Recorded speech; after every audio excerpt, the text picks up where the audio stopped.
Was it real, or was it a dream? The lamp burned dim in its shaded hood, and the cottage rocked in the gale's fierce clasp, moaned and creaked with the fearful strain, and frozen spray on the wooden stode.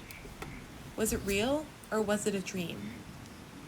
You stood by me in the storm-tossed night, your eyes aligned with the old sweet smile, and I feel your arms as they drew me close, and woke to see but the shaded light. It all began with that storm.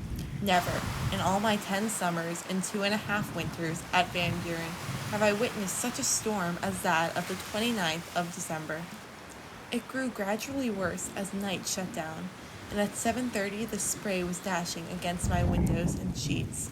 Before that night, I had always felt secure in the cottage, but I cheerfully confess that as the gale increased in fury, I became more and more nervous.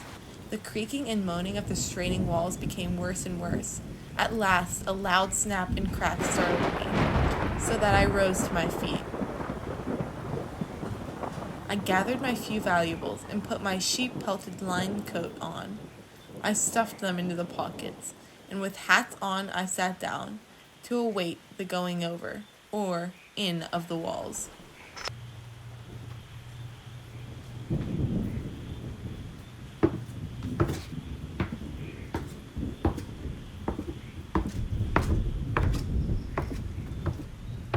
I wrote 3 letters, and that helped to make me forget a little, but they were soon finished and my restlessness returned. About 10:30, I became too sleepy to endure it any longer, and extinguishing all the lights save one in the dining room, I shaded that, turned it low, and crept under a blanket on the cot in the sitting room, and fell into another uneasy sleep.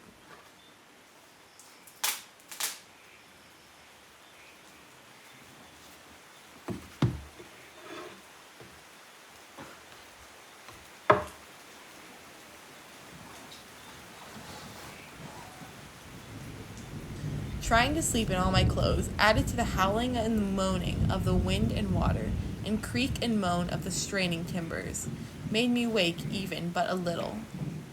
About 12:30 I could endure this discomfort no longer, so I rose, undressed, crept back to bed, and slept in the sleep of exhaustion. I never want to witness another such storm. Today, the 30th, Mrs. Holtz came down here to see if I were alive or not. She worried about me during the storm. Their pasture, where the Jackaways fish shanty stands, was half underwater, so she said, during the storm, and she feared my cottage had been blown over. But not a cottage on the point had been blown down. Wasn't it strange? Tonight the gale is rising again, but it is from the south-southwest and does not touch my cottage. I only hope it won't veer to the west. I've had enough of storms for the present. It was on the night of the 29th that I dreamed the dream that caused me to write what I did in the beginning of this chapter. The dream was so vivid, so real, that it has haunted me ever since. I've often had dreams, but unless they were nightmares and champed the bit too loudly, I've paid no attention to them. But this dream was different from any other dream I can remember having had before. The storm was still holding sway, yet it was like a storm on a stage I saw, yet did not feel it.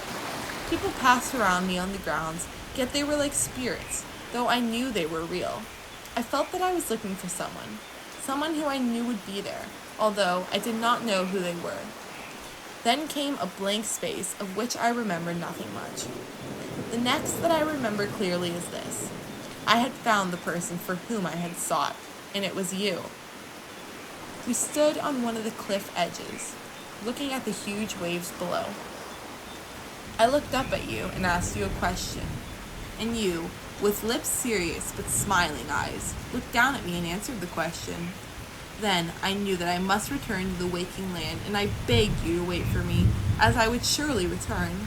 I awoke, half expecting to see you, but instead, the dim light and roar of winding wave. I must have been more than a half asleep even then, for I knew that I must hurry back to the dreamland and you. But though I quickly returned to sleep, it was only to wander during the remainder of the night in search of you, for I never found you. And now comes the strangest part of all.